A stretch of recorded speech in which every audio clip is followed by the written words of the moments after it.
Nak, kumusta ang gala nyo? Gusto ko lang po magpasalamat dahil hinatid niyo po ako nung nag-judge ako. Maraming salamat po. Pero binago mo ang usapan eh. Kumusta na kayo ni Yui? Tay naman? Matutulog pa ako, may exam pa kami bukas. Wala na kayo no? Ayaw mo sumagot eh. Panuto, basahin ng mabuti ang bawat bilang at bilugan ng letra ng tamang sagot. Number 1, kung ikaw ay nakapulot ng pera, ano ang iyong gagawin? A. Itatabi, B. Ipambibili, C. Ipapaalam sa barangay, or D. Hayaan na lang sa lapag. Mga bros, mayroon akong naalala dati kasi nakapulot ako ng mga pera. Pero bago ko muna ikwento, ano kayang sasagot ko sa tanong na ito? A. Isagot mo, itabi mo, malay mo, may maganap.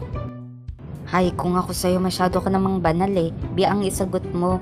Biyaya yan, hulog yan ng langit. Grabe, ang sama mo naman. Ipaalam nyo yan sa barangay. Malay nyo may nangangailangan. Emi nyo, baka social experiment yan. Hay nako. Ano kayang sasagot ko? Broso, ba't ka nagbablog? Patay.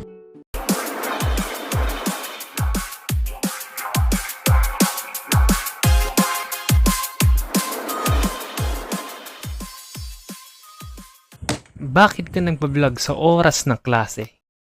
Kasi po sir, may naalala po ako nung nabasa ko po yung question. Yung tanong po kasi patungkol sa nakitang pera sa daan at ano raw po yung gagawin patungkol dito. O tapos?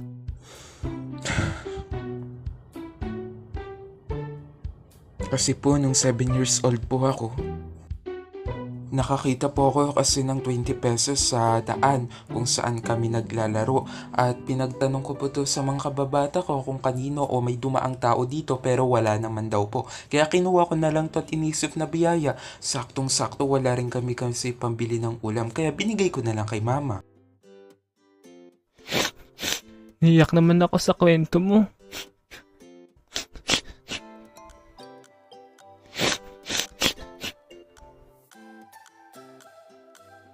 Ganoon po ba? Nakakatuwa naman po kung ganoon. Pero meron pa po akong isang kwento. Pagkagising ko at pagbaba ko sa kama, meron akong nakitang 100 pesos. Kinuha ko ito at pinambili ko ito ng ice cream. Pero alam ko po na kay Papa yun kasi lasing siya kaya nahulog niya. Ano? Napakasalbahe mo naman, bata ka. Pero sa pangatlo ko pong kwento, hindi po ako masama kasi nga kwento ko to eh. Habang naglalakad kami ng kapatid ko, meron kaming nakitang pera sa daan. Isang buong 500 pesos at dalawang 100. May pera oh. Kukunin ba natin? Sayang din yan.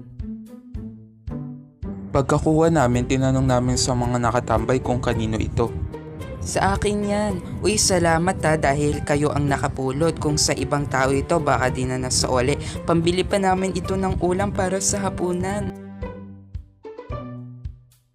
Pero nag-expect talaga ako na bibigyan kami kahit konti pero wala talaga. Tsaka kung hindi namin yun napulot, mas malaki pa yung mawawala sa kanya. Huwag ganun anak. Sa paggawa ng mabuti, huwag dapat maghintay ng kapalit. Sabi ko nga po. Sige po. Mag-take ka na ng exam, anong oras na? Pero saglit lang po. Oh, ano yun? Meron pa po akong last na kwento. Kami po kasing magkaibigan ay nakapulot po ng 200 pesos sa daan kung saan kami gumala. Pauwi na kasi kami noon pero dahil may nakita kaming pera, nag-abang po kami ng kahit konti. Baka po kasi may maghanap. Habang nag-aabang po kami, may nakita kaming isang lalaki na kakaiba yung kilos dahil pabalik-balik siya at parang may hinahanap. Kaya inuha namin na ito na yung pagkakataon para kausapin siya at yun nga sa kanya nga yung nawawalang pera. Ibinalik namin ito pero alam nyo, po bago pa namin ito ibalik, nais po namin gamitin ito pamasahe pero iniisip namin na baka nasa good news kami at isang social experiment lang ito pero kahit di naman social experiment yun ay isa sa uli pa rin namin. Alam kasi namin ang pakiramdam na mawala ng pera. Tama ang ginawa nyo.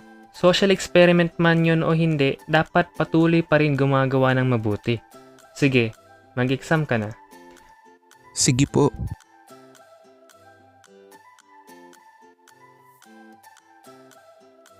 Broso, saglit. Dahil sa kwento mo, napahanga mo yung mga viewers ko. Say hi sa mga subscribers ko. Dahil dyan, perfect ka na sa exam.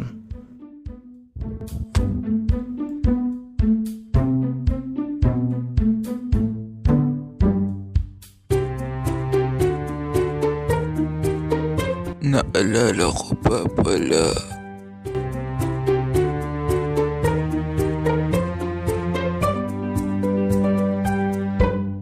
May dumaan na sasakyan tapos si Cedrix ay biglang tumayo sa kinaupuan namin at pagbalik niya may hawak siyang papel. Papel? Nung una akala ko papel pero pera talaga ito.